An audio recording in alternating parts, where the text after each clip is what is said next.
이 시간 함께 나눌 말씀의 제목은 유익이 되는 아픔이에요. 십자가 고통, 잠깐은 아프지만 그 십자가 고통을 잘 인내하면 영혼의 유익이 되고 많은 영혼을 살리는 능력이 되어서 하나님의 뜻을 이루게 되는 줄 믿습니다. 우리 함께 본문 요한복음 16장 4절부터 8절까지 같이 합독하면서 하나님께서 우리에게 주시는 말씀을 받겠습니다. 우리 같이 말씀을 읽겠습니다. 시작. 오직 너희에게 이 말을 한 것은 너희로 그때를 당하면 내가 너희에게 말한 이것을 기억나게 하려 함이요, 처음부터 이 말을 하지 아니한 것은 내가 너희와 함께 있었음이라. 지금 내가 나를 보내신 이에게로 가는데 너희 중에서 나더러 어디로 가는지 묻는 자가 없고, 도리어 내가 이 말을 함으로 너희 마음에 근심이 가득하였도다. 그러나 내가 너희에게 실상을 말하노니 내가 떠나가는 것이 너희에게 유익이라. 내가 떠나가지 아니하면 보혜사가 너희에게 오시지 아니할 것이요, 가면 내가 그를 너희에게로 보내리니 그가 와서 죄에 대하여 의에 대하여 심판에 대하여 세상을 책망하시리라. 아멘. 예수님께서 십자가에 못 박혀 죽으시기 전에 자신의 고통, 자신의 번민에 치우치는 것이 아니라 오히려 제자들을 걱정하시고 그들의 내면을 살피시고 그들한테 꼭 필요한 성령에 대한 이야기를 남기시는 장면이에요. 그래서 예수님은 자기를 비우셨잖아요. 그래서 지금 힘든 사람은 예수님이신데, 가장 큰 고통에 직면한 당사자는 예수님이신데 자기 걱정은 하지 않으시고, 지금 우리 그런 말 쓰잖아요. 내 코가 석자다. 지금 내가 지금 힘들고 내가 지금 고통스러운데 예수님은 전혀 자기에게 매여 계시지 않으시고 그저 제자들에게 어떤 말씀을 줘야 되는지를 분별하시고 그들에게 성령에 대해서 알려주시죠. 여러분, 오늘 우리도 예수님처럼 자기에게 매이지 말고 하나님의 나라와 하나님의 의를 구하고 영혼을 살리는 삶을 살기를 소원합니다. 십자가에 나라는 감옥에서 벗어나서 하나님의 뜻을 이루게 하는 능력이 있는 줄 믿습니다. 십자가에 죄와 상처로 가득 채워진 우리 자아는 못 받고 우리 십자가로 하나님을 기쁘시게 하는 삶을 살기를 소원합니다. 우리 옆 사람 바라보시고 십자가 인생을 살아갑시다. 십자가는 유익이 되는 아픔입니다. 2014년에 개봉한 한국 영화 더 테너, 릴리코 스핀토라는 영화가 있는데요. 배우 유지태 씨가 주연한 영화예요. 테너 배재철의 실화를 바탕으로 만들어진 영화입니다. 배재철 씨는 영국의 타임지가 100년에 한 번 나올까 말까 한 성악가라고 극찬했던 테너예요. 유럽과 일본에서 유명세를 날렸던 성악가였습니다. 일본에서 공연을 할 때에는 한 평론가가 공연 후에 그 공연 관계자에게 배재철 씨를 두고 오페라 가수가 무대 위에서 마이크를 대고 노래해도 되느냐라고 항의한 적이 있었는데, 너무 그의 성량이 컸기 때문에 벌어진 오해였다고 해요. 마이크 없이 불렀는데도 너무 성량이 풍성해서 그런 오해를 빚었다고 합니다. 그만큼 배재철 씨는 서정적인 섬세함과 심장을 관통하는 듯한 힘있는 목소리를 가지고 있던 테너였어요. 그런데 한참 인기가 오르고 있을 2005년 무렵 의사로부터 청천벽력 같은 갑상선암 선고를 받았고, 결국 배재철 씨는 갑상선암 수술 후에 성악가에게 생명과도 같은 성대를 잃게 되었어요. 노래하는 사람인데 노래를 못 부르면 아무것도 할 수 없잖아요. 참 인간이 연약해요. 아무리 피아노 온갖 악기를 갈고 닦고 실력을 쌓아도 손가락을 다치고 악기를 연주할 수 없는 상황에 처하면 아무것도 못하는 거예요. 우리는 하나님이 하게 하지 않으시면 아무것도 못하는 연약한 사람들이잖아요. 호흡조차도 주님의 것이니 우리 모든 것에 감사하며 주님께서 허락해 주신 물질, 시간, 건강, 재능 모든 것을 동원해서 오직 하나님을 기쁘시게 하는 삶을 살기를 원합니다. 참 우리가 연약합니다. 주의 은혜 아니면 아무것도 못합니다. 그러나 또 예수 그리스도의 이름 안에서, 성령 안에서 모든 것을 할 수 있는 줄 믿습니다. 이 배재철 씨가 생명과도 같은 이 성대 이거를 잃어버리고 노래를 하지 못하는 비극을 맞이하게 될 줄 꿈에나 알았겠습니까? 그때 그는 독일 자르브 류켄 극장의 전속 테너로 활동하고 있었고, 오페라 돈 카를로의 주역을 맡아서 세 번째 공연을 준비하던 중이었습니다. 성대를 잃은 그는 한순간에 모든 것을 잃어버린 거예요. 노래를 할 수 없게 된 배재철 씨에게 세상은 그저 암흑이었습니다. 그는 모든 살 소망을 잃어버리고 죽은 사람처럼 살았습니다. 그러다가 뜻밖의 좋은 소식을 듣게 되었는데, 성대를 재건하는 수술이 있다는 것을 듣게 된 거예요. 물론 예전처럼 노래하게 될지는 알 수 없었지만 썩은 동아줄이라도 부여잡는 심정의 배재철 씨에게 결코 무시할 수 없는 소식이었습니다. 그 수술을 잘하는 의사는 세상에 단 3명밖에 없다고 할 정도로 힘들고 드문 수술이었는데요. 그 의사 가운데 한 명이 독일에 있었지만 배재철은 그 수술을 맨 처음 개발한 일본 의사인 이시키 박사를 찾아서 일본으로 갔습니다. 수술은 4시간에 걸쳐서 진행되었습니다. 수술이 끝나고 의사는 배재철 씨에게 수술 성공 여부를 체크하기 위해서 아무 노래나 불러보라고 수술대 위에 누워있는 배재철 씨에게 마이크를 갖다 댔습니다. 그러자 배재철 씨가 떨리는 목소리로 이 노래를 불렀어요. 주 하나님 지으신 모든 세계 내 마음속에 그리워볼 때 하늘의 별 울려 퍼지는 뇌성 주님의 권능 우주에 찬네. 이렇게 수술대에 누워서 이렇게 하나님을 찬양했어요.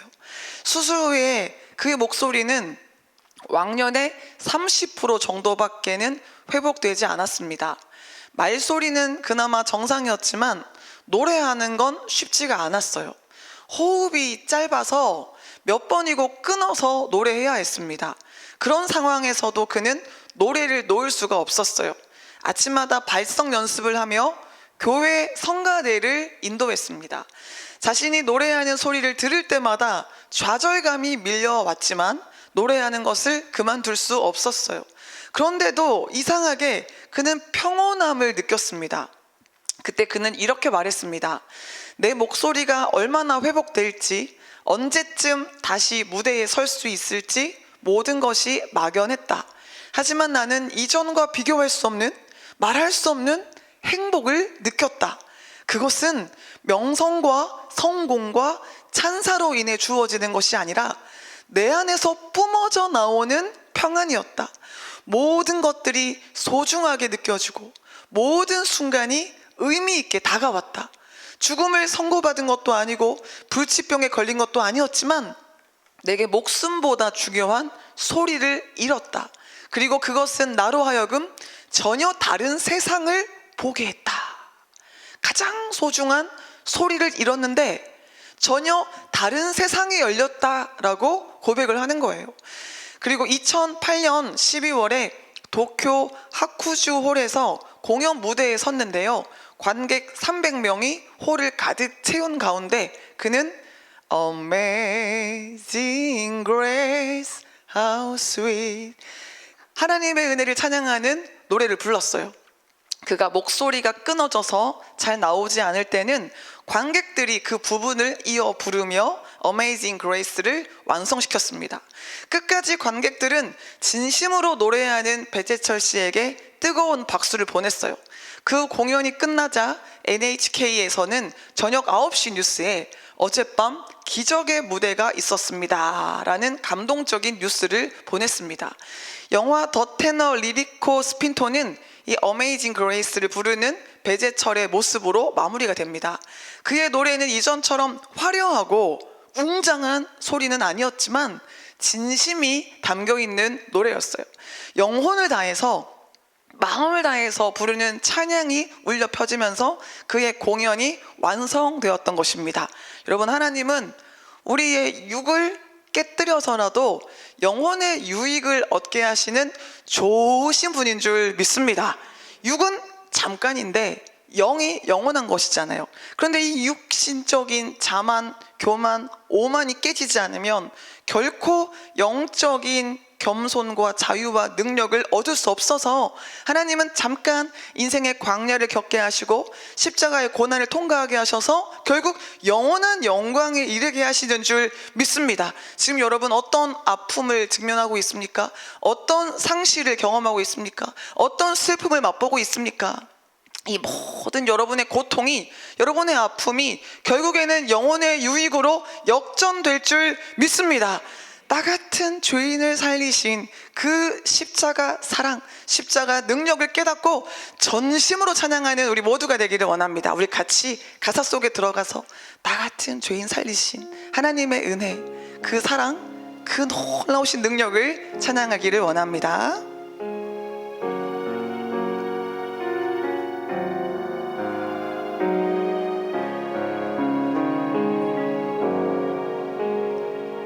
나 같은 죄인 살리신 주의 놀라워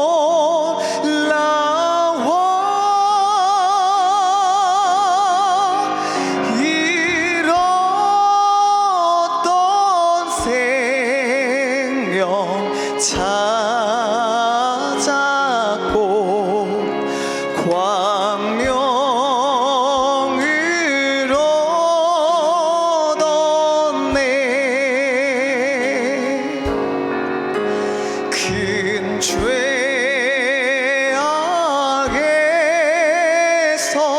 건지신 주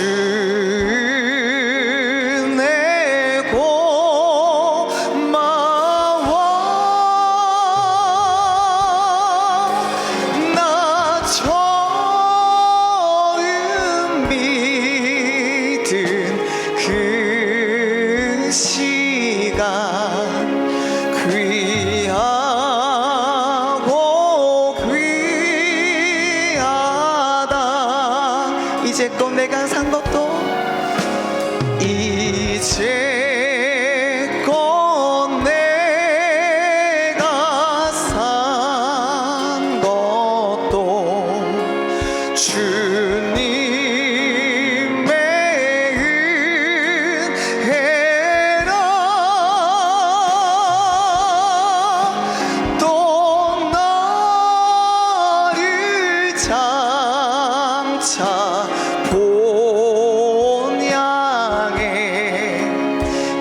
인도해 주시리. 거기서 우리 영혼이, 거기서 우리 영원히 주님의 은혜로 해처럼 밝게 살면서 주 찬양하리라.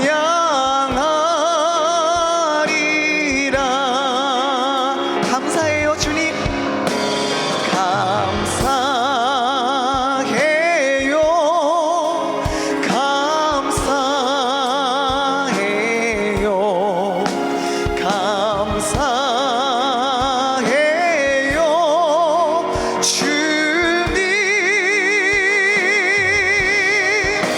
감사해요.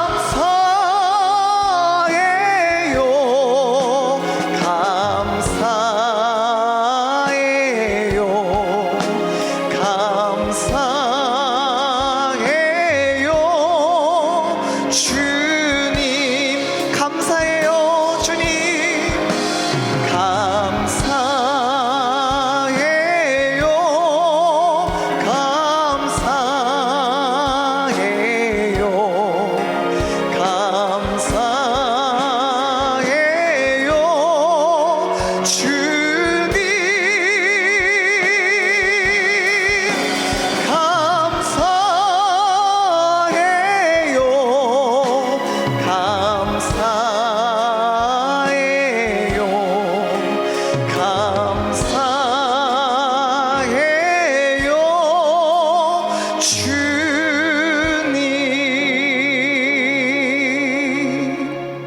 아멘.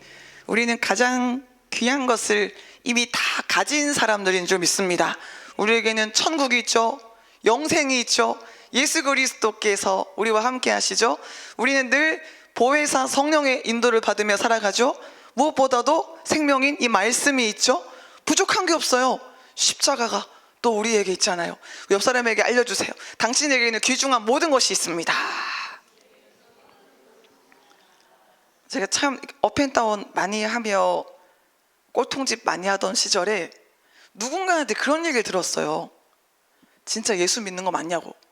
제가 막 이렇게 업앤다운을 할 때 은혜 받으면 막 기쁘고 감사하고 행복해하지만 좀 내 뜻대로 안 되고 속상한 일 생기면 얼굴이 막 파랬다가 노랬다가 뻘갰다가 까맸다가 색종이처럼 막 바뀌면서 요란 법석을 떨 때 누가 저한테 참 따끔한 조언을 해준 거죠. 예수 믿는 거 맞냐고. 그때 조금 창피하면서 속상하면서 맞네? 이런 생각이 드는 거예요. 진짜 내가 예수를 믿는다면 이런 일 앞에 무너질 수는 없는 건데, 진짜 어마어마한 재벌이 뭐 몇십만 원, 몇백만 원 잃어버렸다고 그것 때문에 울고불고 하겠어요? 막 태산처럼 돈이 쌓여 있는 사람이 조그마한 손해를 봤다고 그것 때문에 막 땅을 치고 통곡을 하겠습니까? 이미 가진 게 많기 때문에 여유 있잖아요. 내가 천국을 얻었다면, 내가 예수 그리스도의 생명으로 산다면, 이미 성령 안에서 모든 것을 누릴 수 있는 인생이 되었다면 왜 지금 당장 내 맘대로 안 되는 현실 앞에 그렇게 많은 걸 가졌음에도 불구하고 슬퍼하고 우울해하는 거지? 라는 이 사태 파악이 되는 거예요. 그렇구나. 내가 예수를 믿는 모양은 가지고 있을지 모르겠지만 진짜 예수를 안 믿나 보다. 그러고는 너무 속상한 거예요.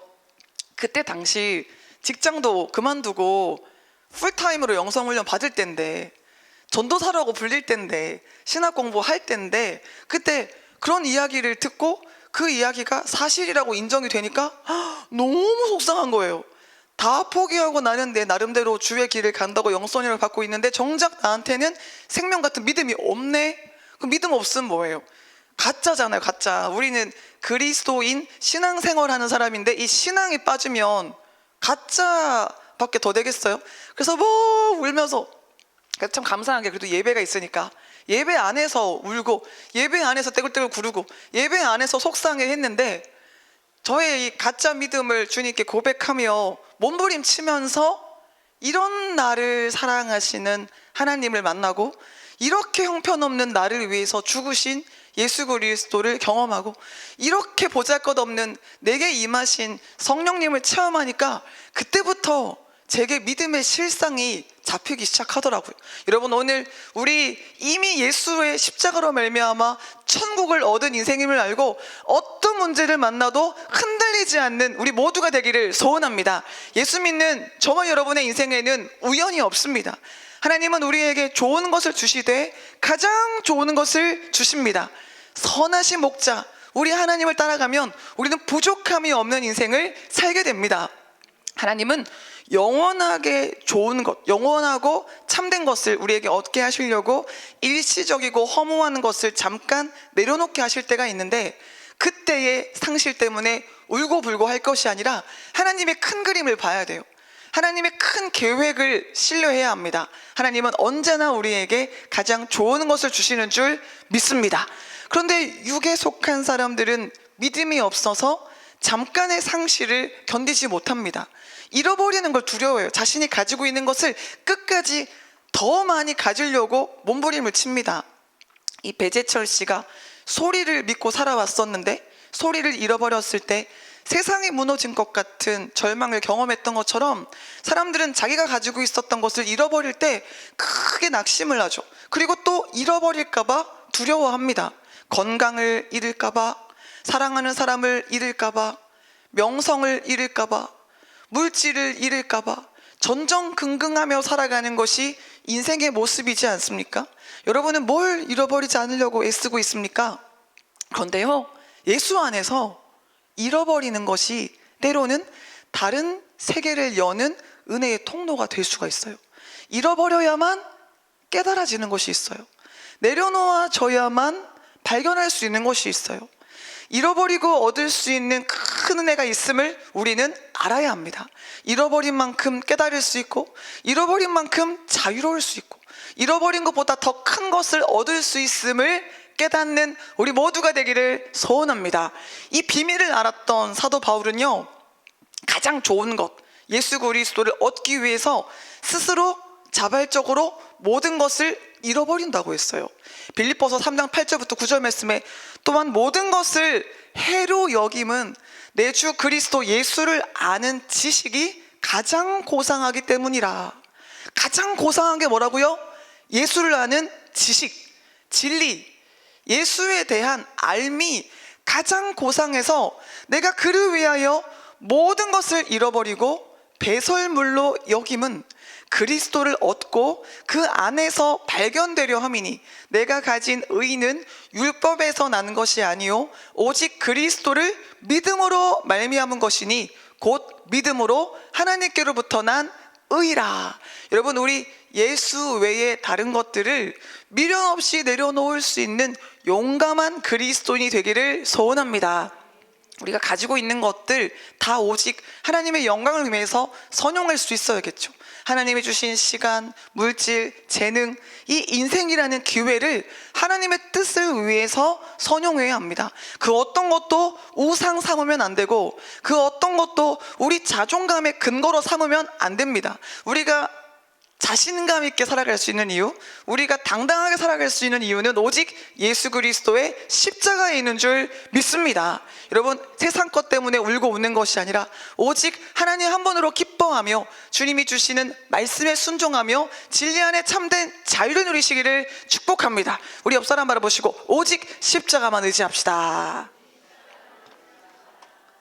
그래서 우리가 영성 훈련을 받으면서 내려놓음의 비결을 배우잖아요. 근데 어떻게 내려놓을 수가 있는 거죠? 나를 살게 하는 분이 하나님이라는 것을 깨달을 때 다른 것을 내려놓을 수 있어요. 그전에는 세상 풍조에 휩쓸리며 살다 보니까 자기도 모르는 사이에 돈이 있어야 살 수 있을 것 같고, 사람들한테 인정받아야 될 것 같고, 적당한 소유가 있어야 될 것 같고, 이 정도는 가지고 있어야 되고, 이런 생각들 때문에 은연중에 붙잡고 있는 게 많아서 예수만 의지하는 인생이 되지 못했지만, 훈련을 받으면서 나를 살게 하는 분이 하나님이시구나, 돈으로 먹고 사는 게 아니구나, 물론 돈이 필요하지만 그 돈이 본질이 아니구나, 사람들의 인정이나 평판이 내 인생을 좌지우지하는 게 아니구나, 진짜 중요한 건 하나님의 말씀이고 성령이고 십자가구나, 이 본질이 딱 규명되어지면서 그때부터 비본질에 대해서 자유할 수 있는 거죠. 그러니까 내려놓을 수 있고, 그 모든 얽매임에서 해방이 되어서 진리를 향한 전진을 이룰 수 있는 거잖아요. 여러분, 오늘 다시 한번 영의 눈이 열리는 은혜를 받기를 소원합니다. 사람들이 이 상실에 대해서, 무언가 잃어버리는 것에 대해서 과도한 두려움에 묶여 살아가는 경우가 많은데요, 나이를 들면서 이제 젊음으로부터 이제 조금 결별을 하잖아요. 이제 막 머리도 희끗희끗해지고 몸도 연약해지고 눈도 잘 안 보이고, 육신적인 연약함을 만날 때 그거 어떻게 해야 됩니까? 우리 겉사람은 후패도 날마다 속사람은 새로워질 수 있는 것을 소망하며 더욱더 하나님 앞에 서야 하는데, 사람들은 이 젊음과의 결별을 받아들이지 않으려고 안티 에이징, 어떻게 하면 나이 들지 않고 살 수 있을까, 어떻게 하면 그래도 좀 젊게 살 수 있을까 애를 쓰잖아요. 하지만 누가 세월을 막을 수 있겠어요? 세월 앞에 장사가 없잖아요. 오랫동안 해오던 일을 그만두게 되었을 때 또 사람들은 상당한 상실감을 느끼죠. 그 일을 통해서 공급받았던 경제적인 안정과 사회적인 위치를 한꺼번에 다 잃어버리게 될 것에 대한 두려움을 느끼게 됩니다. 내가 사랑하는 사람들에게 죽음이나 질병이 찾아올 것에 대한 두려움도 느낄 수 있죠. 오늘 말씀에 보면 예수님의 제자들도 큰 두려움에 사로잡힌 것을 볼 수 있습니다. 예수님께서 제자들을 떠나서 아버지께로 가실 것이라고 말씀하시니까 제자들이 놀랐어요. 예수님은 이미 십자가에 죽으실 것을 여러 번 말씀하셨거든요. 이미 알려주신 사안인데도 불구하고 그게 너무 싫은 거예요. 두려운 거예요. 인정하고 싶지 않은 거예요. 예수님의 제자들은 예수님을 모시고 예루살렘에 들어가서 새 나라를 세우게 될 꿈이 가득했었잖아요. 그런데 예수님은 제자들을 떠나서 아버지께로 가시겠다는 제자들 입장에서는 황당한 이야기를 하신 거예요. 제자들은 예수님이 그들을 떠나가실 것이라는 말씀을 의도적으로 무시해 버렸어요. 예수님이 십자가에 대해서 말씀하시면 들으려고 해야 되고 잘 깨달아지지 않으면 이해가 안 돼요 라고 질문도 했었어야 됐는데, 십자가 자체가 너무 무서우니까 그 이야기를 직면하고 싶지 않으니까 아예 그 말이 무슨 말씀이냐고 물어보지를 않았어요. 여러분, 우리 안에 감당하기 어려운 문제에 대해서 회피하려는 성향이 있잖아요. 받아들이고 싶지 않은 그런 도망쳐버리고 싶은 본능이 우리 안에 있는데, 결코 우리는 십자가를 피하면 안 됩니다. 결코 십자가로부터 도망가면 안 됩니다. 우리의 생명이 십자가잖아요. 십자가가 그리스도인의 영적 출생 장소잖아요. 십자가로 우리는 모든 불순물을 제거받고 십자가로 진정한 성령의 사람으로 살아갈 수가 있는데, 십자가를 회피하고자 하는, 십자가 복음에 대해서 귀를 막고자 하는 우리 자아를 이 시간 깨뜨리기를 소원합니다. 그리고 이 시간 십자가를 직면하고 십자가를 짊어지는 은혜를 받기를 간절히 소원합니다. 근데 이 본문 속의 제자들은 예수님이 떠나신다는 사실에 너무 두려워서 회피하려고 했었어요. 예수님이 자신들을 떠나서 하나님 아버지께로 돌아가신다는 것을 여러 번 반복해서 말씀하셨음에도 불구하고 끝까지 예수님 말씀을 안 들으려고 하는 거예요. 참, 사람이 자꾸 외면하려고 하기 때문에 중요한 문제를 뛰어넘어서 불필요한 고통이 가중되는 경우가 많은 것 같아요. 그냥 딱 직면해서 받아들이면 끝날 것을 자꾸 도망가니까 너무 불필요한 고통에 많이 매여서 인생의 고통이 더 커지는 경우가 많은데, 예수님은 결국 제자들한테 이렇게 말씀하십니다. 오늘 본문 4절부터 6절에 보면, 오직 너희에게 이 말을 한 것은 너희로 그때를 당하면 내가 너희에게 말한 이것을 기억나게 하려 함이요, 처음부터 이 말을 하지 아니한 것은 내가 너희와 함께 있었음이라. 함께 있었을 때는 그 말 하실 필요가 없었으니까 말씀하시지 않은 거고, 이제는 떠나실 때가 됐기 때문에 알려주신다는 거예요. 지금 내가 나를 보내신 이에게로 가는데 너희 중에 나더러 어디로 가는지 묻는 자가 없고, 도리어 내가 이 말을 함으로 너희 마음에 근심이 가득하였도다. 예수님은 마음을 보시잖아요. 십자가 앞에서 제자들의 마음에 근심이 가득한 것을 보시고 지금 예수님께서 그들의 마음을 진단하시죠. 예수님은 제자들에게 너희는 내가 너희를 떠난다는 사실에 대해서 질문도 하지 못할 만큼 두려워하는구나 라고 말씀하시며 그들의 마음을 어루만져 주신 거예요. 여러분, 지금 감당하지 못한 상처, 직면하지 못한 죄악 마음에 묻어두고 있다면 우리의 연약함을 아시는 예수님께 다 토설하기를 소원합니다. 다 쏟아놓기를 소원합니다. 우리는 강한 척은 할 수 있지만 결코 강하지 않습니다. 센 척은 할 수 있겠지만 결코 우리는 세지 않아요. 누구도 하나님의 은혜 없이는 살아갈 수 없잖아요. 누구도 스스로 상처를 해결할 수 없어요. 누구도 스스로 죄의 문제를 극복할 수 없습니다. 여러분, 이 시간 우리 안에 모든 죄와 상처를 주님 앞에 다 쏟아놓고 하나님의 은혜로 해결받기를 소원합니다. 예수 피로 진홍같이 붉은 죄, 주홍같이 붉은 죄, 흰눈같이 양털같이 씻김받는 이 시간 되기를 소원합니다. 사실 예수님은 제자들에게 있어서 가장 소중한 분이었죠.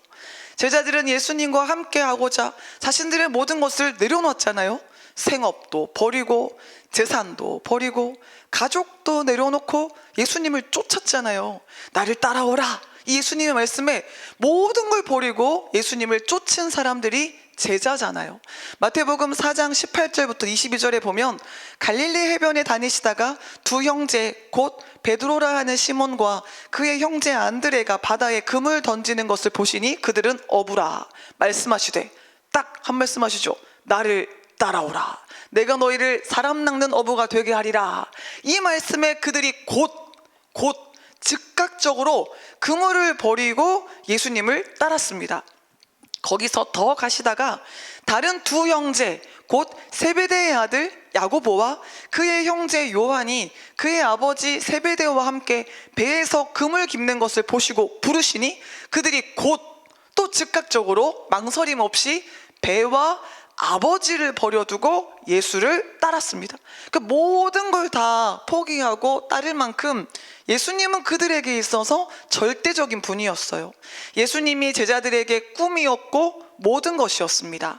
예수님은 그들에게 삶의 중심이었고 미래였어요. 근데 갑자기 이 예수님이 떠난다고 하시니까 청천벽력 같았던 거예요. 왜? 내가 모든 걸 버리고 예수님을 쫓았는데 왜 예수님이 떠난다고 하시는 거예요? 제자들이 이렇게 이야기를 하는 거예요. 제자들의 마음이 그랬던 거예요. 지금 여러분의 인생의 전부인 것 같은 그것은 무엇입니까? 여러분이 모든 것을 포기하고 쫓을 만큼 중요하게 여기는 것이 무엇입니까? 제자들은 예수님이 떠나신다는 사실에 대해서 큰 두려움에 사로잡혀 버렸어요. 예수님이 그들을 떠나가실 것에 대한 두려움에 매여 버렸어요. 여러분, 이 시간 두려움에 붙잡히지 말고, 두려움에 매이지 말고, 두려움을 제압하시기를 바랍니다. 사랑 안에 두려움이 없고, 온전한 사랑이 두려움을 빵 내쫓는 줄 믿습니다. 하나님과의 온전한 사랑 안에서 모든 두려움을 물리치고 어디에도 매이지 않는 참된 자유를 누리시기를 축복합니다. 우리 옆 사람 바라보시고 자유합시다. 담대합시다. 하나님이 우리에게 주신 것은 두려워하는 마음이 아니요 오직 능력과 사랑과 절제하는 마음인 줄 믿습니다. 하나님께로부터 오지 않은 모든 두려움은 예수 이름으로 예수의 피로 다 떠나가기를 소원합니다. 두려움은 우리에게 있으면 안 되는 거예요. 두려움을 방치하면 안 돼요. 방관하면 안 돼요. 두려움은 몰아내야 할 대상입니다. 우리가 이렇게 같이 예배를 드리고 있는데 스물스물 벌레가 흉측한 것이 기어 나오면 우리 어떻게 합니까? 스레바로 그냥 탁! 저는 보기와 다르게 되게 씩씩하게 벌레 잘 잡을 것 같지만 벌레를 좀 못 잡습니다. 그래가지고 벌레 나오면 그래도 아들이라고 10살 된 송지원을 부릅니다. 그러면요 남자랍시고요 담대하게 잡더라고요. 막 거미도 잘 잡고 바퀴벌레도 잘 잡고 잘 잡더라고요. 우리 대구의 우리 대구 백성교회 우리 김선주 전우사님은요 휴지 아깝다고 한 칸밖에 안 뜯으세요. 그냥 이렇게만 하는 게 아니라 굉장히 여성스러우신데 또 여기 벌레 앞에서는 담대하시더라고요. 벌레가 보이면 누가 그걸 놔둬요. 하기사 우리 이준호 집사님은 너무 착하잖아요. 거미가 엄청 큰 게 나왔는데 그 생명이라고 고스란히 보관해가지고 이제 바깥에 내다가 이제 살라고 내보내 주더라고요. 참 우리 이준호 집사님은 착해가지고. 그런데 보이면 바로 탁 어쨌든 쫓아내야 되는 거잖아요. 근데 내면의 벌레, 이 내면의 쓰레기, 두려움을 보면서 어쩔 수 없는 거야. 뭐 사람이 그럴 수밖에 없지. 내가 지금 처한 상황이 그럴 수밖에 없잖아. 난 두려워할 수밖에 없잖아. 이렇게 여기면 안 된다는 거예요. 당연히 벌레를 쫓아내고 쓰레기를 버려야 되는 것처럼 내 안에 꿈틀꿈틀 역사하는 두려움에 대해서 방관하면 안 돼요. 여러분, 지금 예수 그리스도의 이름으로 모든 두려움을 쫓아내시기를 바랍니다. 제자들은 예수님이 그들을 떠나가시면 삶의 중심을 잃어버리고 그들의 삶이 엉망이 될 것이라는 두려움에 사로잡혔습니다. 예수님이 그들을 떠나가시면 그들은 의지할 사람을 잃어버리기 때문에 그들의 삶이 다 망가질 것이라고 여겼겠죠. 예수님이 그들을 떠나가 버리시면 그들은 이제 막막해서 어떻게 대처해야 할지 갈 길을 모르게 되겠죠. 그러한 제자들에게 예수님이 떠나가시기 때문에 더 큰 은혜가 임한다고 오늘 본문을 통해서 말씀하십니다. 그러니까 무언가를 잃어버리게 될 때, 큰 상실과 아픔에 직면하게 될 때 하나님이 더 좋은 것을 주실 것이라는 기대를 품어야 한다는 거예요. 예수님은 잃어버리는 시간이 가장 소중한 하나님의 선물을 받을 절호의 기회라고 말씀해 주십니다. 잃어버림에 대한 두려움에 사로잡혀 있는 제자들에게 그들이 느끼는 두려움은 허상이고 실상은 예수님이 떠나가는 것이 제자들에게 유익이라고 말씀하십니다. 오늘 본문 7절에 보면 그러나 내가 너희에게 실상을 말하노니, 그들이 느끼는 두려움은 허상인 것이고 그건 거짓인 것이고 그건 불필요한 것이고 예수님이 지금 팩트, 실상을 알려주시는데 그것이 무엇입니까? 내가 떠나가는 것이 너희에게 유익이라. 내가 떠나가지 아니하면 보혜사가 너희에게로 오시지 아니할 것이요 가면 내가 그를 너희에게로 보내리니. 여러분, 예수께서 죽으심으로 성령께서 우리에게 오셨잖아요. 십자가 고통, 아프고 쓰리지만 그 고통을 통과하면 성령 충만의 능력을 누리게 됩니다. 여러분, 우리 십자가 고통을 잘 인내하여 성령의 능력을 받고 하나님께서 우리에게 허락하신 모든 축복을 누리기를 소원합니다. 많은 사람들이 두려움에 질려서 인생을 고통 중에 살아가죠. 이 두려움이 실상이 아니라 허상이라고 하시는 예수님의 말씀에 우리는 귀를 기울여 봐야 돼요.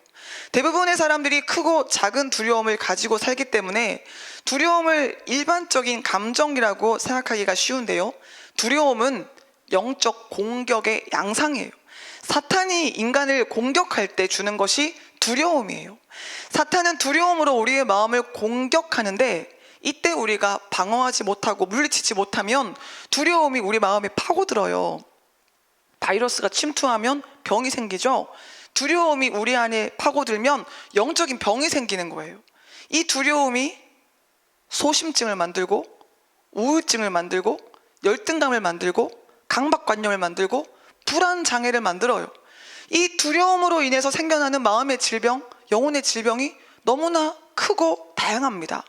뿐만 아니라 두려움이 자기 자신에 대한 방어 기제를 지나치게 활성화시켜서 너무 과하게 자기를 방어하는 삶을 살게 해요. 교만, 자기 우월감, 이기심, 자기 중심적이고 독선적인 마음, 악독하고 양심에 화인 맞은 마음이 다 자기를 지키려는 동기에서 만들어지는 거잖아요. 자기를 지키려고 하다 보니까 세게, 무섭게, 독하게 살아가는 거죠. 그러므로 우리는 두려움이 실상이 아님을 깨닫고 주님의 사랑 위에 견고하게 서서 두려움을 몰아내야 합니다. 여러분, 주의 말씀에 온전히 마음을 쏟아서 말씀으로 말미암아 두려움을 처리받으시기를 소원합니다. 요한 1서 4장 18절 말씀에 사랑 안에 두려움이 없고 온전한 사랑이 두려움을 내쫓나니 두려움에는 형벌이 있습니다. 두려워하는 자는 사랑 안에서 온전히 이루지 못하였느니라. 즉 두려움은 관계의 문제라는 거예요. 하나님과 온전한 관계를 누리는 사람은 두려움이 없는데 하나님을 아는 사람, 하나님을 만나는 사람, 하나님을 경험하는 사람은 두려움이 제거되어서 담대한 삶을 살게 되는데 하나님으로부터 멀어진 사람이 자꾸 그 공간 안에 두려움이 파고들어서 인생이 점점 마비되고 소극적이어진다는 것이죠. 무기력하게 사는 것도 두려움이 파고들었기 때문에 나타나는 삶의 모습인 것이죠. 여러분, 이 시간 나의 안에 거하라고 말씀하시는 주의 음성에 귀를 기울이고 주님 품에 확 안기기를 소원합니다. 지금 우리 이준희 담임 목사님은 밑에 녹음실에서 녹음을 하고 계시거든요. 어마어마하게 멋있는 음악들이 나올 거예요. 지금 김종근 음악 감독님이랑 이렇게 작업을 하고 계시는데 그분 정말 대단하신 분이시더라고요. 저는 잠깐밖에 대화를 안 해봤지만 어쩌면 그렇게 척하면 삼천리, 쿵하면 호박 떨어지는 소리, 어쩜 그렇게 딱 보면 아시죠? 역시 전문가는, 베테랑은 다르시더라고요. 너무나 멋지게 음악을 탁탁탁 만드시고 열정이 또 엄청나게 크셔가지고 막 밤샘 작업을 하실 각오로 우리 목사님도 막 잠 안 주무시고 막 열심히 하시잖아요. 같이 그렇게 거장 분들이 만나셔서 지금 열정을 쏟고 계시는데 여러분 기도해 주시기를 바랍니다. 우리 나의 안에 거하라 말씀하시는 주님의 음성을 들으며 그 사랑 안에 쑥 들어가기를 원합니다.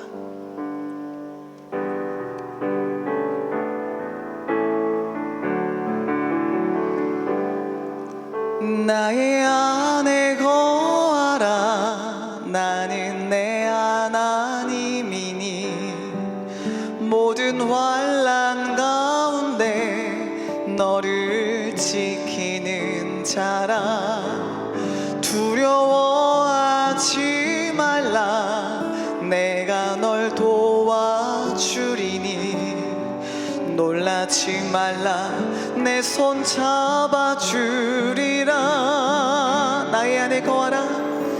나의 안에 거하라. 나는 내 하나님이니. 모든 환난 가운데 너를 지키는 자라. 두려워하지 말라. 내가 널 도와주리니. 놀라지 말라. 내 손 잡아주리라. 내가 너를 지명하여 불렀나니. 너는 내 것이라. 내 것이라. 너의 하나님이라.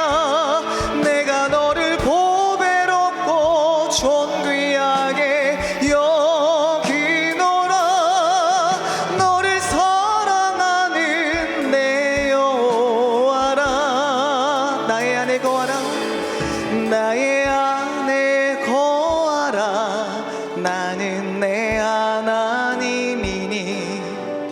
모든 환난 가운데 너를 지키는 자라. 두려워하지 말라. 내가 널 도와주리니. 놀라지 말라. 내 손 잡아주리라. 내가 너를 지명하여. 내가 너를 지명하여 불렀나니. 너는 내 것이라. 내 것이라. 너의 하나님이라. 내가 너를 보배롭고 존귀하게 여기노라. 너를 사랑하는 내 여호와라. 내가 너를 지명하여. 내가 너를 지명하여 불렀나니. 너는 내 것이라. 내 것이라. 너의 하나님이라. 내가 너를 보배롭고 존귀하게 여기노라. 너를 사랑하는 내 여호와라.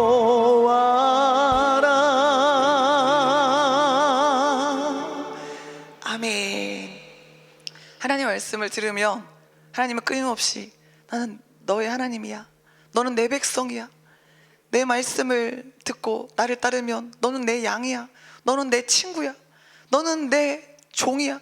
너는 내 일꾼이야. 이렇게 자꾸 하나님의 소유라고 우리에게 말씀해 주시는데, 세상 소리를 들으면 자꾸 하나님이 계신가? 하나님 나를 알고는 계신가? 내가 그렇게 중요한 사람인가? 내가 그렇게 뭐 가치가 있나? 이렇게 자꾸 하나님과 멀어지게 되고 내 인생의 가치를 분별하지 못하는 상태에 놓이게 되잖아요.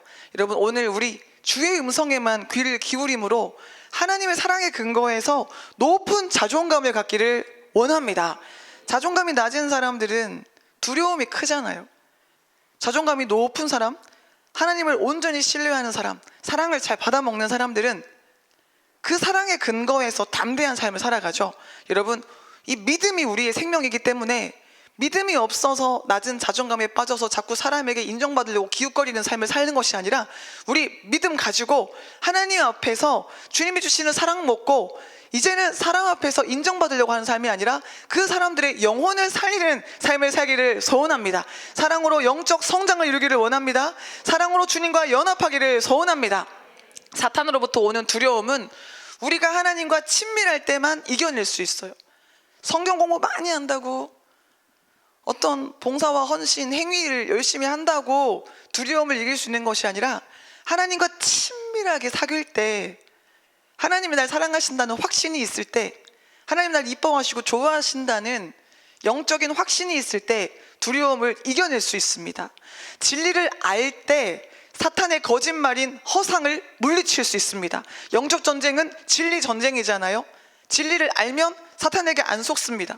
모르면 당하는 거예요. 여러분, 진리를 알고 성령의 검으로 마귀의 거짓을 파하시기를 바랍니다. 오직 예수님의 진리 안에 확고하게 서 있을 때 우리는 두려움을 물리치고 강하고 담대한 삶을 살 수 있습니다. 우리 담임 목사님이 참 담대하게 사역하시잖아요. 겁이 없으시잖아요. 두려움이 없으시잖아요. 그 이유가 물질이 많아서도 아니고 세상적인 힘이 있어서가 아니잖아요. 하나님의 사랑을 확신하니까, 하나님이 일하신다는 것을 확신하시니까 담대하게 전진하시는 거예요. 우리 목사님 많이 하시는 말씀 중에 하나가 하나님의 일은 하나님이 하신다. 참 단순한 말인데 깊은 말이잖아요. 하나님의 일을 하는 주의 종이 하나님이 하실 거를 믿으면 뭘 염려하겠어요? 뭐가 근심이 되겠어요? 하나님이 일 안 하실 것만 같으니까 우리가 자꾸 머리 굴리는 거 아니에요? 우리 가정의 삶의 현장에 우리가 걱정하는 문제에 대해서 하나님이 일하신다를 100% 믿어봐요. 그럼 뭐 하겠어요? 찬양하겠죠. 할렐루야. 감사하겠죠. 기뻐하겠죠. 하나님이 일하신다, 하나님이 일하신다, 기뻐하겠죠. 근데 사실은 은근히 안 믿으니까 어떻게 수를 쓰지? 어떻게 해결하지? 누구한테 도와달라 그러지? 어떤 방법을 쓸까? 막 고민하면서 뜻대로 안 되면 막 두려워하고, 또 너무 힘들면 부담스러워하고 지쳐하고 스트레스 받고 막 폭발하고 와르르 무너지고 그런 결과를 맞이하는 거잖아요. 여러분, 하나님은 살아계십니다. 하나님은 지금도 일하십니다. 광야에 길을 만드시고 사막에 강을 만드시고 우리에게 새 일을 행하시는 줄 믿습니다. 그러니까 하나님과 친밀하면 이게 꽉 믿어지는데, 하나님과 안 친밀하면 말씀은 그냥 휘 지나가 버리고 하나도 남는 게 없어서 전혀 믿음 없는 인생을 살게 되는 거죠. 하나님과 친밀하면요, 사탄은 절대로 우리에게 겁을 줄 수 없습니다. 우리가 하나님에 대한 믿음을 잃어버렸을 때 사탄이 곧바로 더 무섭고 잔인한 모습으로 우리를 억누르려고 하는 거죠. 그렇기 때문에 성도는 하나님에 대한 믿음이 부족한 영역에 두려움이 생긴다는 것을 알고 빨리 말씀으로 불신을 무너뜨려야 돼요. 하나님에 대한 무지의 영역에서 두려움이 샘솟는 거예요. 우리는 하나님을 신뢰하는 만큼 담대하게 살아갈 수가 있습니다. 그렇기에 사탄은 끊임없이 우리의 환경을 조종해서 우리를 두렵게 만들고 우리가 믿음을 저버리고 살도록 유인합니다. 그리고 우리를 두려움의 공간에 가두어 두려고 합니다. 왜냐하면 두려움의 공간에서는 절대로 하나님의 능력이 나타나지 않기 때문입니다. 아무리 받은 능력이 많아도 두려워하면 그 능력을 나타낼 수가 없어요. 쓸 수가 없어요. 그래서 사탄은 우리의 삶 앞에 문제의 풍랑을 막 일으키는 거예요. 그것도 우리가 통제할 수 없는 풍랑을 일으킵니다. 사랑하는 여러분, 우리는 두려움을 느낄 때마다 사탄의 활동 목적이 우리의 믿음을 연약하게 만들어서 넘어지게 하는 것이라는 것을 기억하고 속지 말아야 합니다. 믿음은 복음의 능력에서 나오는 거잖아요. 말씀을 잘 붙들고 이 말씀의 검으로 사탄의 거짓을 물리치고 오늘도 담대하게 일어서시기를 바랍니다. 히브리서 11장 6절 말씀에 믿음이 없이는 하나님을 기쁘시게 하지 못하나니 하나님께 나아가는 자는 반드시 그가 계신 것과 그가 자기를 찾는 자들에게 상 주시는 이심을 믿어야 할지니라. 여러분, 하나님이 여기 계신 것을 믿고 오셨죠? 하나님이 여러분에게 상 주실 것을 기대하시죠? 그거 우리는 기쁨이 넘쳐나는 거예요. 우리에게는 소망이 넘쳐나는 거예요. 하나님이 내게 무슨 상을 주실까? 하나님 내게 무슨 새 일을 행해 주실까? 여러분, 하나님을 기대하시고 하나님을 주목하시기를 바랍니다. 두려움은 우리 안에 있는 하나님의 약속과 믿음을 조롱하는 거예요. 그리고 결국 믿음을 무너뜨리죠. 이게 두려움의 실체예요. 우리가 하나님을 신뢰하지 못하는 영역을 사탄이 붙잡아서 두려움을 통해서 우리의 내면을 무너뜨리는 거죠. 그러니까 우리는 하나님을 전적으로 신뢰함으로 두려움과의 영적 전쟁에서 완전하게 승리해야 돼요. 지금 본문의 제자들이 벌벌벌벌 떨고 있으니까 예수님이, 사실은 지금 정작 예수님이 힘드실 시간인데, 십자가에 죽으실 예수님이 가장 고통스러운 순간인데 자기를 비워서 제자들의 근심을 해결해 주시려고 말씀을 주시는 거죠. 우리 안에 계신 예수님은 세상을 이기셨고 사탄을 이기셨고 죄를 이기신 분인 줄 믿습니다. 여러분, 조롱하는 사탄의 소리에 휘둘리지 마시고 우리 안에 계신 예수님의 소리에 귀를 기울이시기를 바랍니다. 지금 바로 예수의 이름으로, 만군의 여호와의 이름으로 담대하게 영적 전쟁에서 승리하시기를 축복합니다. 영적 전쟁은 이미 예수님이 이겨놓은 싸움, 승리가 보장된 싸움인 줄 믿습니다. 제가 이걸 몰랐을 때는 영적 전쟁 치를 때 저는 막 되게 신랄하게 악한 영의 공격을 받았잖아요. 눈에 악한 영들이 보이고 귀에 계속 환청이 들리고 또 이 마음 안에 공포를 추스릴 수 없어, 다스릴 수 없을 정도로 너무나 두려움을 크게 느꼈기 때문에 막 무서워서 살 수가 없는 거예요. 그러니까 까딱하면 이러다가 죽겠는데, 나 망하겠는데, 이런 생각이 드니까 무서워서 이렇게 싸웠어요. 무슨 막 얼마나 오도방정 떨면서 바들바들 떨면서 기도했는지 몰라요. 근데 말씀을 보니까, 영성을 받다 보니까 어머, 예수님이 이미 다 이겨놓으신 거래요. 사탄은 지금 쇼한대요. 거짓말하고 있대요. 그럼 뭐야? 내가 이렇게 싸울 필요가 없구나. 담대하게 싸워야지. 요것들 혼내줘야지. 예수 이름으로, 예수 피로 빨리 떠나가라. 난 하나님의 딸이다. 안 나가나? 정신 안 차리나? 빨리 나가라. 그래서 막 옛날과 그 싸움의 태도가 달라지는 거예요. 이길까 말까의 싸움이 아니라 이긴 싸움이기 때문에 감사함으로, 기쁨으로 싸울 수가 있는 거예요. 아, 이 영적 전쟁을 통해서 내 영이 커지는구나. 이 영적 전쟁을 통해서 내가 하나님과의 더 친밀한 관계 속에 들어가는구나. 이 영적 전쟁을 통해서 더 기도하게 되고 더 말씀에 집중하게 되고 영에 속한 사람이 되어가는 거구나. 그래서 영적 전쟁은 축복인 거예요. 영적 전쟁은 은혜인 거예요. 왜 나는 전쟁이 이렇게 센 거야가 아니라, 와, 내가 이렇게 전쟁을 치를 수 있어서 믿음의 눈을 뜨고 주를 바라볼 수 있으니 얼마나 감사해. 그렇지 않습니까? 만약에 우리가 인생 사는데 아무 문제가 없어서 전혀 기도할 이유가 없다면 가장 불쌍한 사람들 아니겠어요? 잘 사는 줄 착각하다가 영원한 불지옥에 떨어지면 어떡합니까? 인생이라는 기회는 한 번밖에 없는데, 근데 하나님이 도저히 기도하지 않으면 안 되는 문제를 허락하셔서 이렇게 백성교로 인도해 주셔서 예배드리게 하시고 하나님을 만나게 하시니까 우리는 복댕이들인 줄 믿습니다. 하나님이 잠깐의 환난에 경한 것을 통해서 영원한 영광에 중한 것을 우리에게 주시는 줄 믿습니다. 야고보서 4장 7절 말씀에 그런즉 너희는 하나님께 복종할지어다. 마귀를 대적하라. 그리하면 너희를 피하리라. 확실하게 하나님 편에 서야 돼요. 애매하게 세상과 하나님을 겸하여 섬기려고 하니까 양다리 걸치니까 힘이 없는 거예요. 가장 연약한 성도는 두 마음 품은 사람, 이것도 아니고 저것도 아닌 사람, 차지도 않고 뜨겁지도 않은 미지근한 사람들이 약한 사람들이에요. 뭐 돈 없고 배운 거 없고 뭐 몸이 약하고 이게 중요한 게 아니고요. 아무것도 없어도 하나님을 뜨겁게 신뢰하면 꼬맹이 다윗이 골리앗 물리친 거 보세요. 그 어린 소년이 뭐 할 수 있어요? 양 지키는 목동인데 군인들도 아무도 손대지 못하는 골리앗 어떻게 이깁니까? 근데 만군의 여호와를 확신하니까 겁도 없이 나가서 물맷돌 가지고 그 골리앗 쓰러뜨리잖아요. 우리가 아무것도 가진 게 없다 할지라도 온전히 하나님 편에 서 있으면 백전백승 할 수 있습니다. 근데 애매하게 세상에 미련을 두고 있고 애매하게 육신의 욕심을 계속 끓이고 있고, 그러니까 하나님도 섬기지만 아직까지 내 자신을 내려놓지 못하는 그런 두 마음 때문에 영적으로 어설픈 존재가 되어서 사탄의 밥이 되는 경우가 많다는 거예요. 여러분, 지금 영적으로 강한 성도가 되기 위해서 두 마음을 청산하시기를 바랍니다. 마음을 다하고 뜻을 다하고 힘을 다해서 주 우리 하나님만 사랑하기를 소원합니다. 진짜 능력 있는 사역자, 정말 권능 있는 사명자는 하나님만 사랑하는 사람이에요. 다른 곳을 겸하여 섬길 때 우리의 마음이 약해지고 분별력이 흐려집니다. 온 마음 다해서 하나님께 막 집중하고 하나님께 열정을 쏟고 그러면요, 육신적인 상황을 다 뛰어넘어서 하나님이 주시는 힘으로 권능의 삶을 살 수 있는 줄 믿습니다.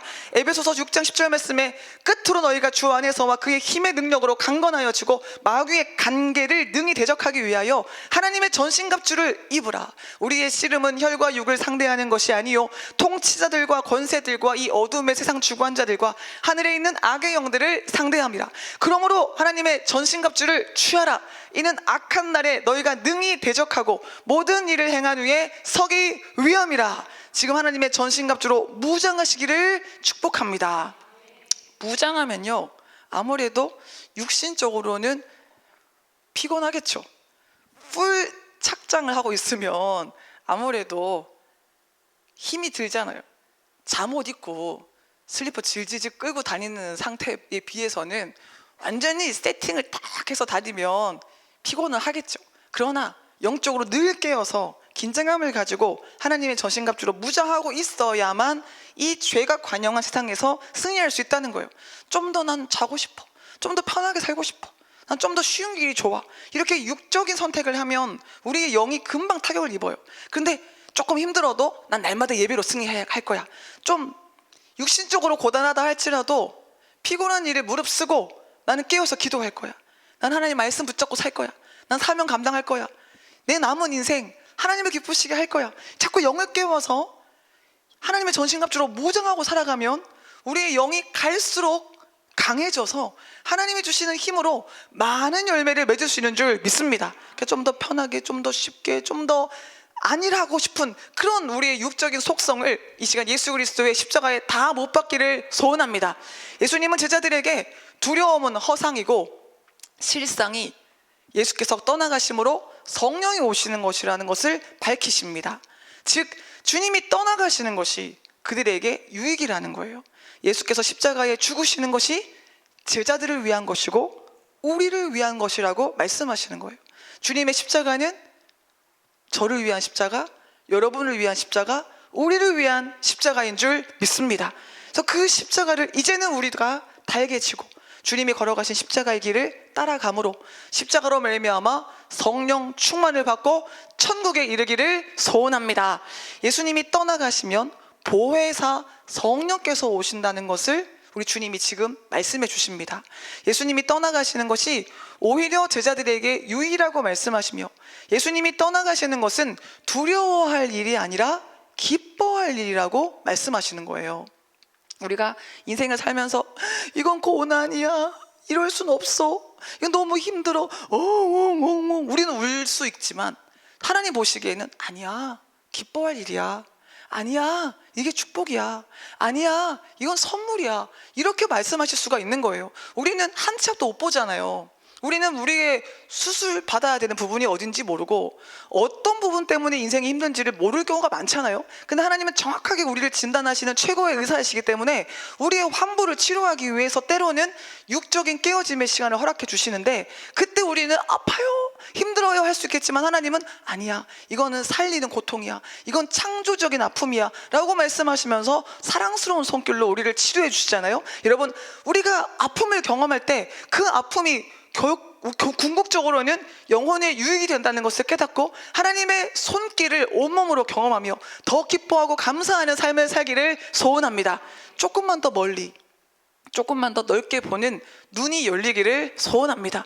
정말 이렇게 보면요, 왜 나만 이렇게 힘들어, 왜 나만 이렇게 억울하게, 나만 이렇게 힘든 훈련을 받는 거야 싶은 착각 속에 빠질 수가 있는데 조금만 멀리 보면, 조금만 넓게 보면 있어야 하는 훈련이고 필요한 과정이고 이것이 은혜구나라는 게 확 깨달아지는 순간이 오잖아요. 그런 것 같아요. 이 깨달음이라는 게 그냥 난 놓고도 기억이 안 보이는 순간도 있는데, 우리 이순희 목사님 말씀하신 것처럼 이렇게 떠먹여줘도 못 먹는 때가 있는데, 그렇게 직접적으로 알려주셔도 안 깨달아지는 때가 있는데, 그냥 쭉 눈이 오나 비가 오나 바람이 부나 예배 드리다 보면 어느 순간 이렇게 깨달아지는, 그냥 도저히 안 될 것만 같은 사람도 꾸준히 한 달, 두 달, 1년, 2년, 3년, 5년, 10년, 20년 쭉 예배 드리다 보면 어느 순간 이렇게 깨달아지는 때가 오는 줄 믿습니다. 그러니까 안 바뀌는 사람은 결과적으로는 없는 거죠. 우리 생각에 좀 더디다, 답답하다 그렇게 느껴지는 때도 있겠지만, 그래도 이 깨달음도 은혜이기 때문에 어느 순간 하나님의 은혜로 자아가 깨지고 어느 순간 영이 쑥 성장하면서 확 깨달아지는 때가, 영적으로 성장하는 때가 오는 줄 믿습니다. 그래서 여러분 낙심하지 마시고 절망하지 마시고 보이지 않게 역사하시는 하나님을 신뢰하며 날마다 예배 안에서 승리하시기를 소원합니다. 예배 안에서 승리한다는 게 뭐예요? 불신을 완전히 제거하는 거예요. 불신을 싹 몰아내는 거예요. 100%의 믿음을 가지고 하나님을 기뻐하는 삶을 사는 거예요. 여러분, 하나님을 기뻐하는 것이 우리의 힘인 줄 믿습니다. 하나님은 누구 하나님? 너무 감사하잖아요. 제가 시편을 보다가 다윗이 너무 하나님을 자기 하나님이라고 해놓은 거예요. 하나님은 나의 산성, 나의 요새, 나의 방패, 나의 자꾸 자기 하나님이라고 그러는 거예요. 하나님, 내 하나님도 맞는데. 내가 보면서 다윗이 약간 시기가 날 정도로 하나님을 향한 몰입도가 너무 높은 거예요. 어쩌면 그렇게 하나님을 자기 하나님이라고 그러는 거야. 나도 내 하나님이라고 그럴 거야. 나도 내 하나님이시니까 나도 기도할 때, 찬양할 때 내 삶의 모든 순간 가운데 하나님, 내 하나님, 내 하나님, 내 하나님, 그렇게 내가 하나님을 붙잡을 거야 라는 영적인 욕심이 생기는 거예요. 그러니까 제 안에 하나님께서 들려주시는 감동이 뭐냐면요, 누가 하지 말래? 누가 막니? 그게 하나님이 이미 주신 선물인데, 나의 하나님이라고 부를 수 있도록 하나님이 이미 은혜를 주셨잖아요. 하나님이 내 하나님이면 더 이상 우리에게 필요한 게 뭐가 있겠어요? 부족한 게 뭐가 있겠어요? 나의 하나님, 나의 하나님, 내게 임하소서.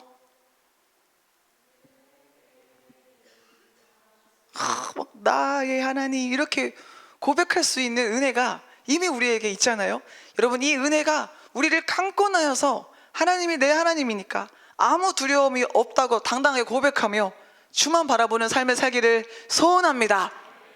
예수님이 떠나가셔야 제자들이 예수님이 보내주신 성령님과 함께 하나님의 역사에 주도적인 삶을 살 수가 있습니다. 제자들은 성령님과 연합해야만 세상을 향해 주도적으로 설 수 있습니다. 우리도 똑같아요. 성령이 아니면 우리 아무것도 아니에요. 성령이 아니면 우리 아무것도 못해요. 이 예배도요, 성령과 진리로 이루어져야 하나님이 기뻐 받으시는 영적인 예배가 되는 거지, 성령님이 일하시지 않는 예배는 아무런 의미가 없잖아요. 그러니까 성령으로 살아야 그리스도인인데, 우리는 자꾸 본성을 따라서 육신적으로 살려고 하잖아요. 그러니까 실패를 맛보지 않으면, 인생에 치명적인 문제가 없다면 기도하지 않는 습성이 우리에게 있지 않습니까? 좀 등 따시고 배부르면 자꾸 안일해지잖아요. 나태해지잖아요. 우리 백성교회에 영적으로 굉장히 심각한 분들이 많이 유튜브 보고 찾아오시고 소문 듣고 찾아오시고 또 전도 받아서 많이 오시는데, 너무 아플 때는, 힘들고 지칠 때는요, 어떻게라도 고침받고 싶어서 간절하게 앞자리에서 막 예배를 드려요. 이렇게 말씀을 들을 수 있음을, 기도 받을 수 있음을 기뻐하시면서 막 예배를 드려요. 근데 너무나 진짜 거짓말처럼 한 번의 예배로 한 번 기도받고 확 좋아지는 분들이 많거든요. 어떻게 저렇게 심각한 영적인 병이, 저 불면증이, 저 불안 장애가, 저 공황 장애가 어떻게 이렇게 빨리 좋아졌지? 모두가 놀랄 정도로 팍팍 좋아져요. 근데 그 병이 고쳐짐과 동시에 예배에 대한 열정도 금방 사라져요. 이게 얼마나 안타까운 일인지 몰라요. 발등에 불 떨어지면요, 으아 주여 그래놓고 불 딱 꺼지죠. 갑자기 탁 품위를 다시 찾기 시작하면서 고상한 태도를 취하시면서 점점점 예배에 못 올 이유들이 많이 생기면서 지금 이래서 못 가고 저래서 못 가고, 사실 지금 영혼의 생명을 회복받는 것보다 더 급한 건 없는데 당장 발등에 불 떨어지니까 이런저런 세상 일에 붙들리는 경우가 많더라는 거예요. 여러분, 오늘 우리 하나님을 향한 더 뜨거운 열망을 가지고 주님께 가까이 나가기를 소원합니다. 그러니까 성령이 아니면 우리가 아무것도 못하잖아요. 그러니까 어떻게 하겠어요? 하나님께서 우리를 크게 쓰시고자 하시면 우리 뭘 만들어야 돼요? 100% 성령의 사람을 만들어야 돼요. 100% 성령의 사람이 되려면 어떻게 됩니까? 육은 다 깨져야 돼요. 자아는 완전히 죽어야 돼요.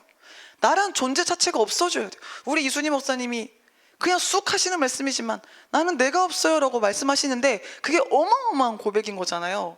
그런 고백이 나올 때까지 하나님께서 우리를 어떻게 해야 됩니까? 깨뜨려야 하는 거잖아요.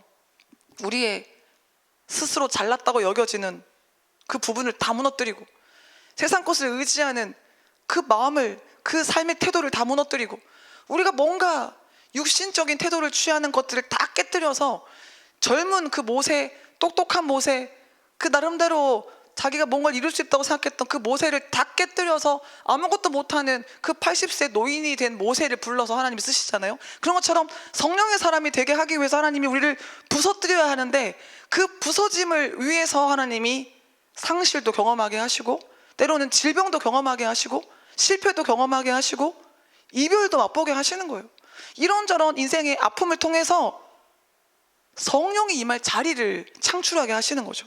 이런저런 인생의 좌절을 경험하게 하심으로 성령을 받을 빈 공간을 만들게 하시는 거죠.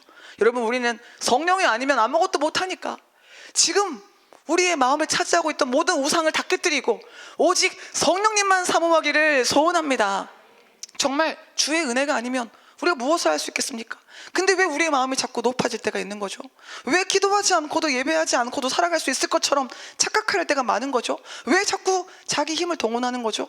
여러분, 우리 모두가 바로 지금 완전히 깨어지는 은혜를 받기를 간절히 소원합니다.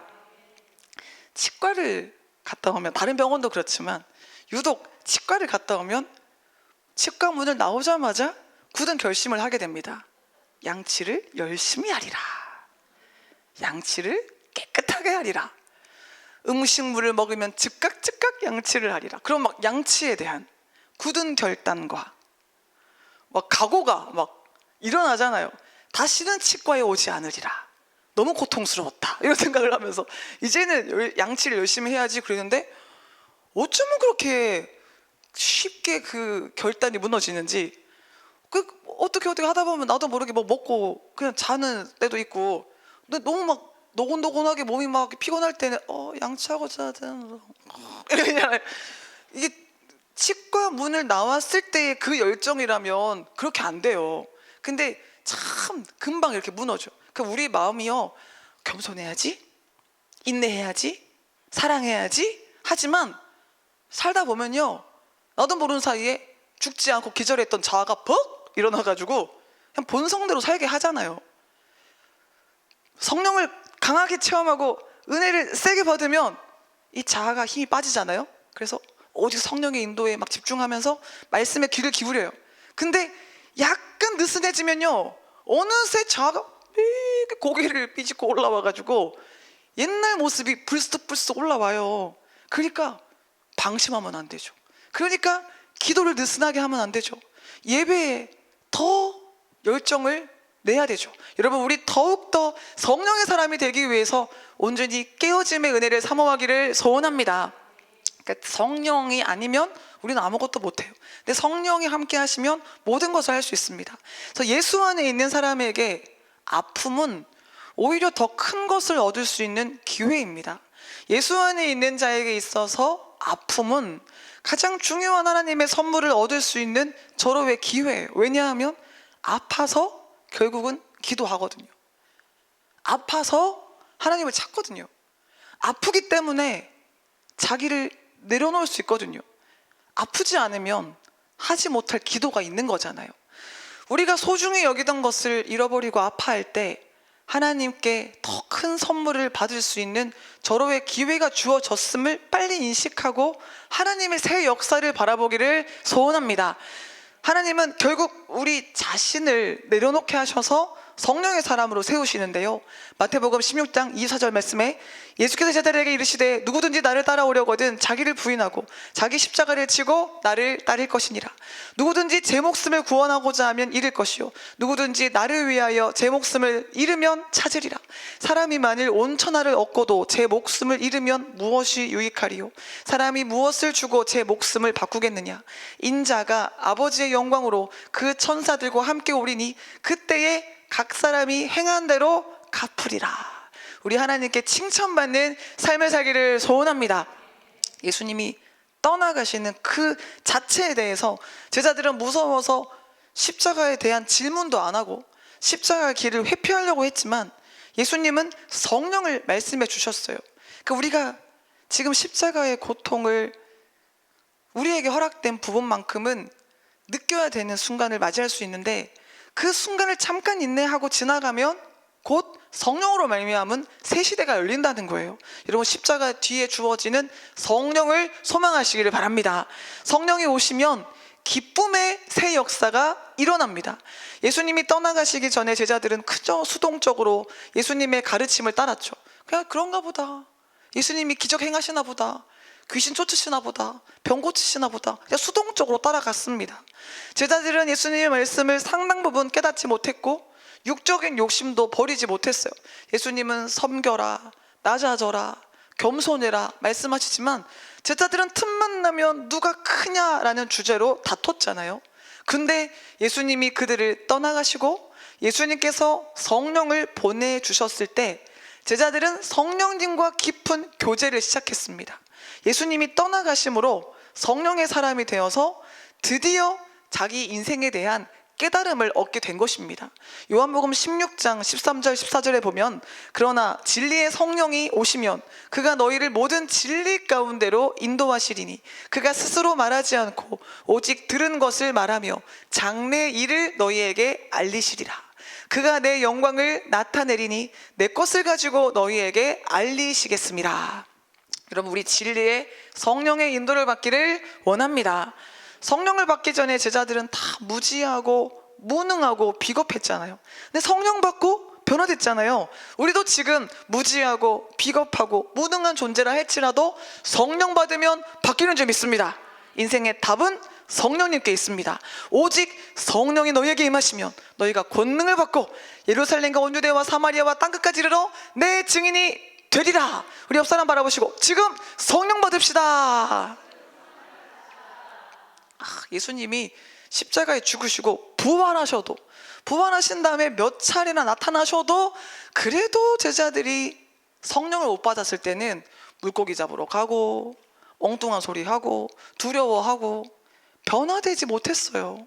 그렇게 예수님께 그 부활의 권능이 드러나는 것을 목격을 했으면서도 머리로는 알아도 그들의 삶이 근본적으로 바뀌지 않았습니다. 근데 성령을 받으니까 우리가 보기에도 확 180도 놀라운 확연한 변화가 일어났잖아요. 그래서 사복음서에서의 제자들과 사도행전에서의 제자들은 다른 사람이잖아요. 사복음서의 제자들 보면은 아이고 말귀도 못 알아듣고 아이고 비겁하고 이렇게 예수님의 제자답지 않은 이런 초라한 모습을 보일 수가 있나 싶은데, 사도행전을 보면 완전 육회, 상회, 통회 아닙니까? 가는 곳마다 기적을 행하고 복음을 전하고 죽음도 두려워하지 않는 용감한 사람들로 싹 바뀌잖아요. 여러분, 우리도 이렇게 변화될 수 있습니다. 어떻게 하면요? 성령 받으면. 근데 성령은 누구에게 임합니까? 자기를 부인한 사람, 자기가 깨어진 사람, 십자가를 지고 십자가를 사랑하고 십자가만 자랑하는 사람에게 성령이 임하는 줄 믿습니다. 여러분 모두가 오순절 그 마가다락방에 임했던 성령의 불과 바람을 지금 체험하시기를 축복합니다. 요한복음 7장 30절에 명절 끝날 그 큰 날에 예수께서 서서 외쳐 이르시되 누구든지 목마르거든 내게로 와서 마시라. 나를 믿는 자는 성경에 이른 것 같이 그 배에서 생수의 강이 흘러나오리라 하시니 이는 그를 믿는 자들이 받을 성령을 가리켜 말씀하신 것이라. 성령의 생미 여러분의 배에서 터져나오기를 소원합니다.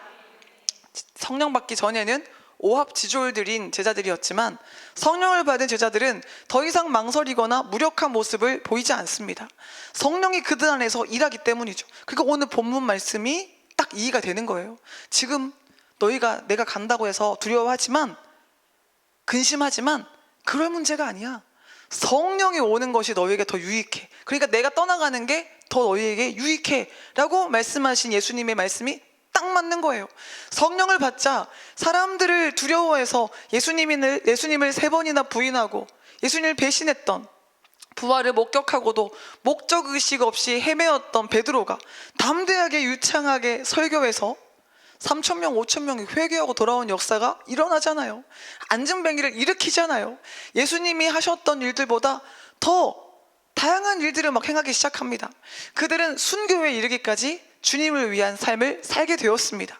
요한복음 14장 12절에 보면 내가 진실로 진실로 너희에게 이르노니 나를 믿는 자는 내가 하는 일을 그도 할 것이요 또한 그보다 큰 일도 하리니 이는 내가 아버지께로 감이라. 즉 성령이 임하면 이런 어마어마한 삶을 살 수 있다는 거예요.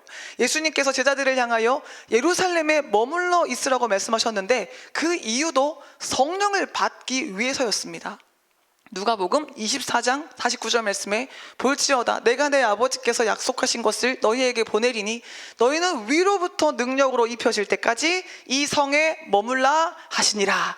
여러분 성령 충만 받을 때까지 끊임없이 영성 훈련을 받으시기를 바랍니다. 끊임없이 예배하며 주만 앙망하시기를 축복합니다. 그럼 마침내 하나님의 때에 호련히 성령께서 우리를 강권하실 때가 오는 줄 믿습니다. 사도행전 1장 4절부터 5절 말씀에 사도와 함께 모이사 그들에게 분부하여 이르시되 예루살렘을 떠나지 말고 내게서 들은 바 아버지께서 약속하신 것을 기다리라. 요한은 물로 세례를 베풀었으나 너희는 몇 날이 못되어 성령으로 세례를 받으리라 하셨느니라. 여러분 약속하신 대로 성령이 우리에게 임하시기 때문에 이미 성령께서 오셔서 우리가 예수 믿게 하셨고 여기까지 오게 하셨지만 더 온전히 나라는 존재를 깨뜨려서 성령께서 우리를 강권하시도록 우리의 삶을 내어드리기를 원합니다. 예수님의 명령 따라 기도하던 중에 오순절에 이르러서 갑자기 하늘로부터 급하고 강한 바람 같은 소리가 들렸죠. 그 급하고 강한 바람의 열기가 온 집에 가득했어요. 불의 혀 같은 것이 갈라지면서 각 사람의 머리 위에 임하였습니다. 그때 그 사람들이 모두 다 성령의 충만함을 받고 성령의 말하게 하심을 따라 방언을 하기 시작했습니다. 거기 모인 사람들이 이 광경을 보고 모두 다 놀랐어요. 사람들은 저들이 세술에 취했다고 말했습니다. 그때 베드로가 그들 가운데 일어나서 요엘서 2장 28절부터 32절을 인용하면서 이 현상을 성경적으로 풀었죠. 요엘서 2장 28절에 그 후에 내가 내 영을 만민에게 부어주리니 너희 자녀들이 장래 일을 말할 것이며 너희 늙은이는 꿈을 꾸며 너희 젊은이는 이상을 볼 것이며 그때 내가 또 내 영을 남종과 여종에게 부어줄 것이며 내가 이적을 하늘과 땅에 베풀리니 곧 피와 불과 연기 기둥이라. 여러분 하나님의 영을 받기를 소원합니다. 그러면요 모든 게 달라지는 거예요. 아직도 우리 안에 인간적인 노력으로 무언가를 이루려고 하는 시도가 있다면 빨리 내려놓기를 원합니다. 내 힘으로 가족을 변화시키고 내 힘으로 인생의 문제를 풀고 내 의지와 나의 결단으로 어떤 방법을 동원하려고 한다면 그 자체가 의미 없는 것이라는 것을 빨리 깨닫고 오직 성령을 구해야 합니다. 그리고 성령의 인도를 받는 삶을 살기 위하여 날마다 자기를 내려놓아야 합니다. 여러분 십자가의 죽음을 통과하여 성령 충만에 이르기를 소원합니다. 우리 기독교의 핵심은 십자가, 성령, 부활입니다. 성령으로 말미암아 우리는 하나님의 뜻을 이루는 삶을 살 수 있고 결과적으로 마침내 부활의 권능에 참여할 수 있습니다. 여러분 이 사순절에 십자가에 더 깊이 그 은혜에 들어감으로 십자가로 말미암아 성령의 충만함을 받고 성령으로 말미암아 하나님의 뜻을 이루는 위대한 삶을 사시기를 소원합니다. 에베소서 5장 11절 말씀에 세월을 아끼라 때가 악하니라. 그러므로 어리석은 자가 되지 말고 오직 주의 뜻이 무엇인가 이해하라. 술 취하지 말라. 이는 방탕한 것이니 오직 성령으로 충만함을 받으라. 우리 옆 사람 바라보시고 오직 성령으로 충만함을 받읍시다. 제가 예전에는 참 이유가 많았어요. 그렇게 참 영적 체험도 많이 한 사람인데 하나님이 보여주신 것도 많고 우리 이순희 목사님을 통해서 깨닫게 해주신 것도 많았는데 어쩜 그렇게 자아가 세가지고 제가 얼마나 변명이 많았는지 저는요 몸이 아프잖아요. 저는요 이런 과거가 있잖아요. 이런 상처가 있잖아요. 제가 어린 시절부터 이런 사람이었잖아요. 제가 이런 약점이 있잖아요. 저는 이런 특징이 있잖아요. 그런 자꾸 저에 대한 이유들을 막 나열하면서 제가 온전히 훈련받지 못하는 이유는 하나님 앞에 이렇게 설 수밖에 없는 이유는 자꾸 그런 이유를 제시하는 거예요. 그러면 우리 이순희 목사님은 항상 저한테 그렇게 말씀하셨어요. 네가 죽으면 돼. 너만 죽으면 돼.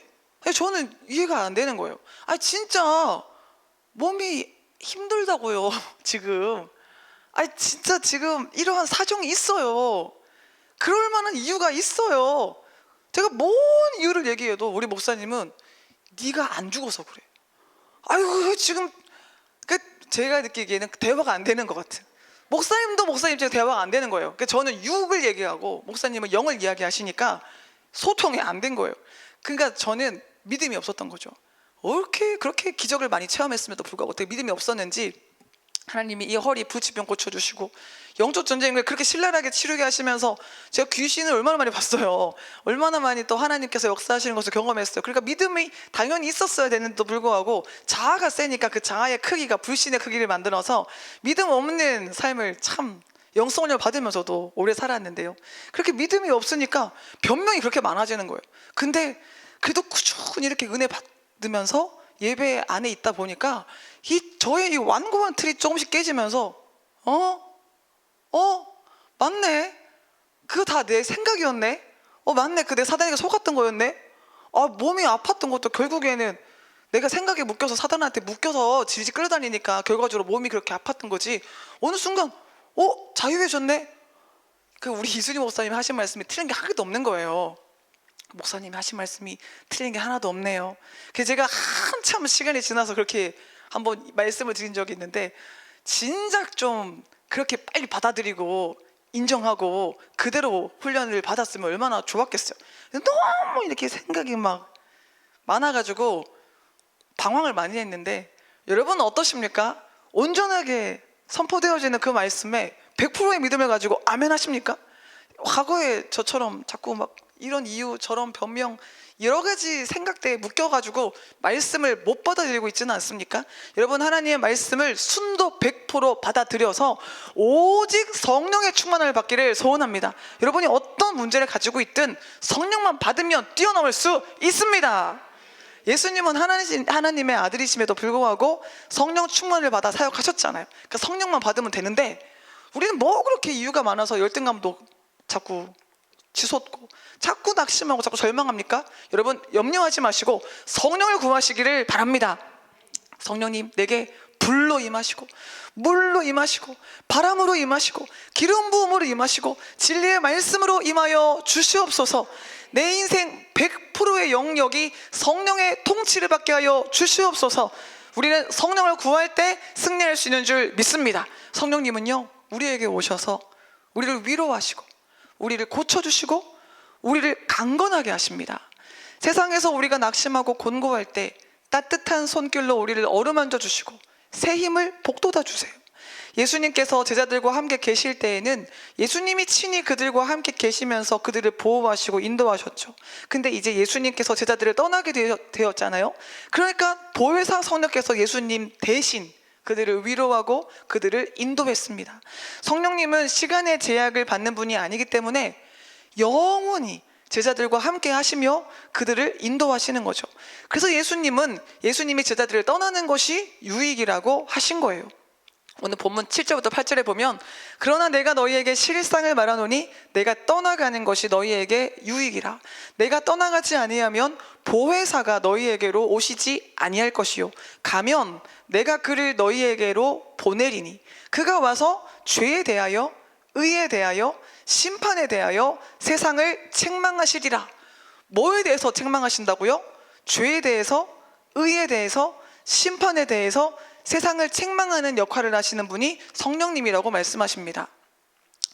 9절 11절에 보면요, 죄에 대하여라 함은 그들이 나를 믿지 아니함이요.